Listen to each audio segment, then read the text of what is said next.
আজ এই ভিডিওর মাধ্যমে আমি আপনাদের বলবো যে আপনারা 15H ফর্ম কিভাবে ফিল আপ করবেন।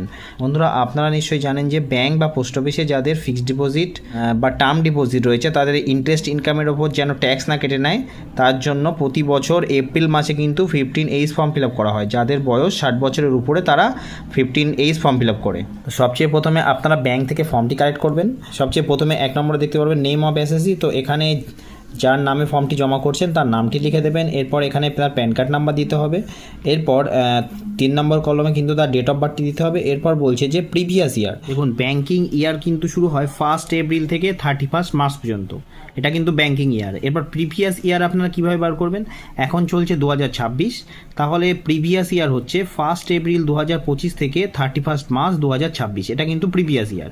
আর অ্যাসেসমেন্ট ইয়ার হচ্ছে 1 এপ্রিল 2026 থেকে 31 মার্চ 2027। এটা হচ্ছে অ্যাসেসমেন্ট ইয়ার। তো এরপর এখানে ফ্ল্যাট নম্বর বা ব্লক নম্বর এখানে দিয়ে দেবেন। এরপর নেম অফ প্রিমাইসেস, তো আপনার যদি বাড়ির নাম থাকে তাহলে এখানে দেবেন, নাহলে ছেড়ে দেবেন। এরপর বলছে রোড, স্ট্রিট, লেন, এখানে তার নাম লিখে দেবেন। এরপর এরিয়া বা লোকালিটির নাম লিখবেন। তারপর টাউন বা সিটি, ডিস্ট্রিক্টের নাম আপনারা এখানে লিখে দেবেন। এরপর 10 নম্বর পয়েন্টে আপনার স্টেটের নামটি লিখে দেবেন। এরপর আপনার পিনকোড নাম্বার দেবেন। এরপর আপনার মেল অ্যাড্রেস, তো মেল অ্যাড্রেস যদি থাকে তাহলে সেটা এখানে দিয়ে দেবেন। এরপর 13 নম্বর পয়েন্টে চলে আসুন। 13 নম্বর পয়েন্টে আপনার মোবাইল নাম্বারটি এখানে দিয়ে দেবেন। এরপর 14 নম্বর পয়েন্টে বলছে আপনার যে এফডি বা আরডি থেকে যে ইন্টারেস্ট পাচ্ছেন সেটা ইনকাম ট্যাক্সের স্ল্যাবের আন্ডারে যদি আসে তাহলে ইয়েস করবেন, না হলে এটাকে নো করে দেবেন। তারপর 15 নম্বরে চলে আসুন এস্টিমেটেড ইনকাম। এস্টিমেটেড ইনকাম মানে হচ্ছে আপনার ফিক্সড ডিপোজিট বা টার্ম ডিপোজিট থেকে যে ইন্টারেস্ট ইনকামটা করছেন সেই টোটাল ইন্টারেস্ট অ্যামাউন্টটা কিন্তু আপনাকে এখানে লিখতে হবে। এরপর 16 নম্বর পয়েন্টে বলছে যে এস্টিমেটেড টোটাল ইনকাম, মানে এক বছরে আপনি কত ইনকাম করেন সেটা প্লাস আপনার যে ইন্টারেস্ট ইনকাম সেটা যোগ করে কিন্তু আপনারা এখানে লিখবেন।